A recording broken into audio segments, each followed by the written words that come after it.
Good morning, Honorable Chairperson. Wala po kaming presentation, but we also have a report. Without going into details po, doing so might jeopardize our ongoing investigations. But I'm going to report on the complaints received by our office from 2025 and to 2026. So for 2025 po, we have cases under fact-finding investigation totaling to 124. And for 2026, meron po kaming fact-finding investigation totaling to 209. And meron din po kaming undergoing preliminary investigation and administrative adjudication for 2025. 29 po yun, and 2026 meron pong 5.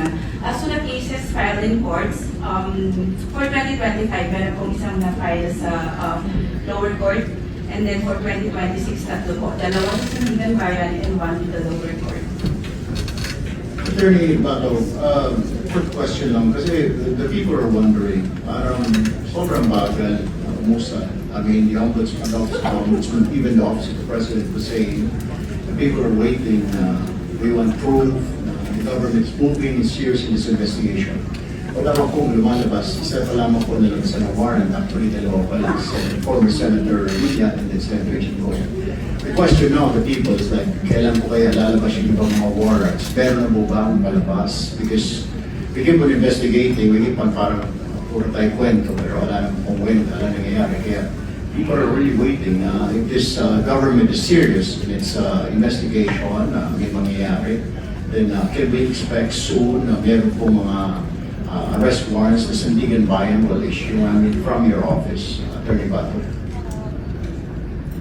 Your Honor, as these cases are already undergoing preliminary investigation and administrative adjudication before we're going to file the necessary information with the appropriate court. So, I'm not at liberty to say kung ano na po yung mga for filing sa courts or ano na po yung mga kung sino-sino po yung pa-file ng mga information sa courts. Go ahead, Senator Bato. Maraming salamat, Mr. Chairman. This question is for the Ombudsman.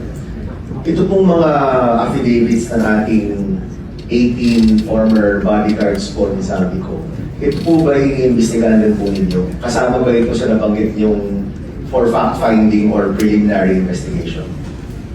I'm not at any liberty to say that, pero from what I know, from my personal knowledge, kasi ako po yung OIG ng Central Records Division, when all documents addressed to the Ombudsman or filed to the Office of the Ombudsman usually undergo evaluation po kasi.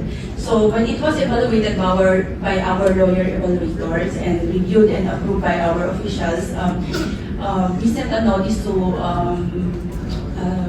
Attorney Baligod saying that what the office requires is yung tig-isa pong affidavit for the Marines to declare or to state their personal knowledge dun sa mga statements. Hindi po yung kolektibo? Yes. Kasi parang collective, isa lang po yung joint affidavit nilang lahat. So, when it was evaluated, sabi po nung lawyer evaluator namin, and then it was reviewed and approved by our officials na parang hindi pwedeng lahat sila, isa lang ang sinasabi. Kasi yung mga sinasabi nila, dinala nila, ilan lang naman doon ang nandun na present. So others hindi naman din present. So they cannot have a collective affidavit. Okay, so kung